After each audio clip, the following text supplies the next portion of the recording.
Hey guys, Andy here with what I don't know how interesting a head-to-head this will be because they're very similar phones.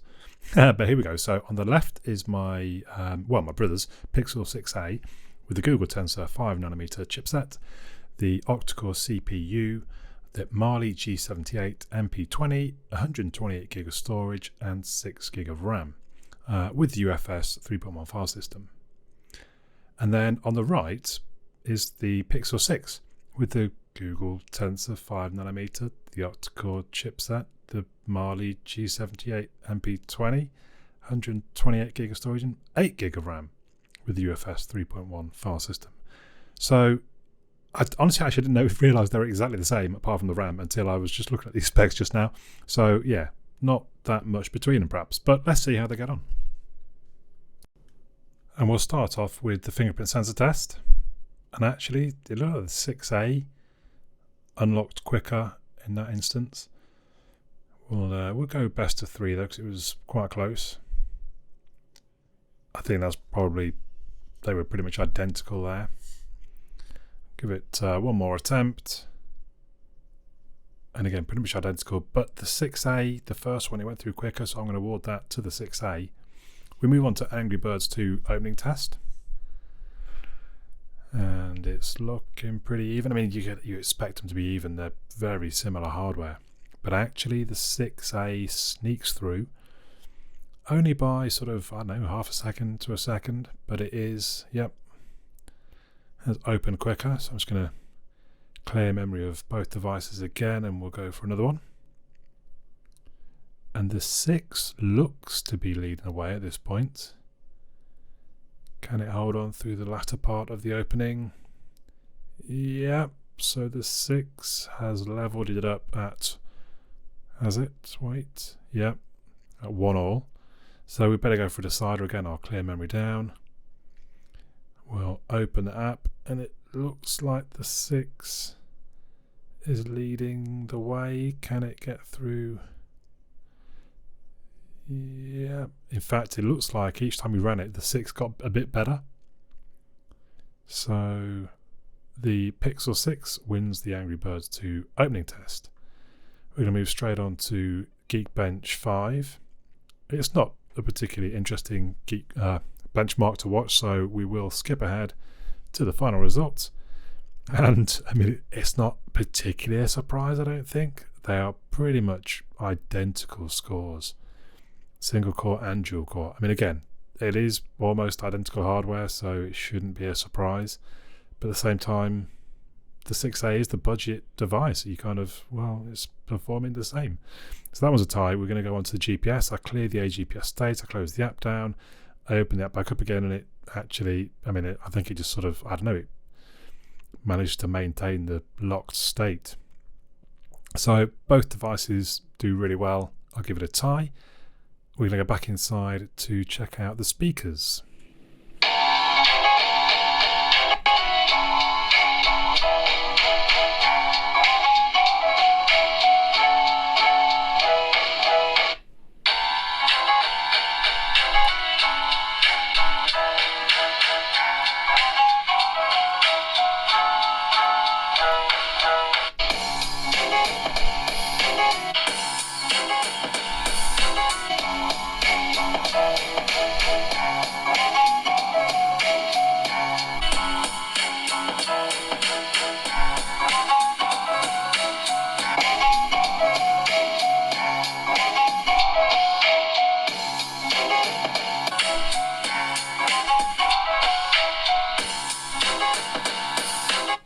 There really isn't much between them. I think the 6A is slightly louder and the quality is much the same. We'll try a bit of downloaded podcasts just so we can hear spoken voice and see if there's any difference in that. Essentially gave organizations like GCHQ and the NSA a free rein to go do mass surveillance. Essentially gave organizations like GCHQ and the NSA a free rein to go do mass surveillance. It also that Google and other social network providers and search engine providers are being overwhelmed, quite frankly, with uncovered the fact that Google and other social network providers and search engine providers are being overwhelmed, quite frankly, inquiries about various use cases. With inquiries about various use cases, It's interesting. The 6A will just peak over 80 decibels, and the 6 gets to about 76, 77. I'm going to award that one to the 6A, although there's not a lot in the speaker between them either. We're going to move on to the screen brightness test. Get my light meter out, and we see the 6A, 680, 690 very briefly as I lifted it off.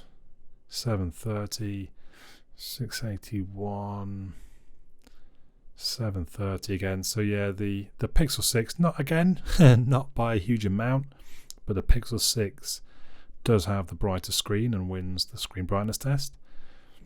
And finally, we're going to move on to the browser test. This is Chrome in this case. I've cleared browsing history. Let's pick a site. Let's just go to Argos. Let's go to Argos. Why not? I don't know why Argos is in my list. I suppose I've been there once twice. Oh, that was very close. Again, as you'd expect, but I think the Pixel 6 just snuck through. Now I'm going to try the tracked dashboard. And again, the 6, I feel like it just sneaks in before the 6A. I mean, it's so close. It's kind of almost silly to call a winner. But each time, the Pixel 6 has just got through before the 6A. So I am going to award the browser test to the Pixel 6. Now, I don't normally do this, but I've got experience with both of these in other areas, so I'm also going to award the camera to the Pixel 6, just so you can get a bit of a fuller sort of image of what the device is, which device is better. And I can tell you also that the Pixel 6 battery scored better in my battery test as well, so I'm going to award the battery to the Pixel 6 too. So there we go.